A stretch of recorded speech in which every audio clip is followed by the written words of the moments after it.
മനസ്സിൽ നീ എപ്പോഴും മന്ത്രാനുഭൂതിയാം മഞ്ഞിന്റെ വൽക്കലം പുതച്ചിരുന്നു.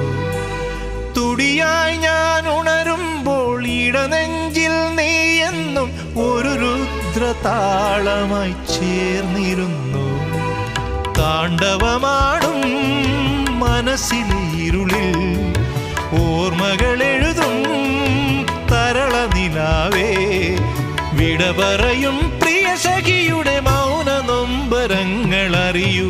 ആകാശദീപങ്ങൾ സാക്ഷി, ആഗ്നേയ ശൈലങ്ങൾ സാക്ഷി, അകമെരിയും ആരണ്യ തീരങ്ങളിൽ ഹിമമുടിയിൽ ചായുന്ന വിൺഗംഗയിൽ മറയുകയായി നീയാം ജ്വാലാമു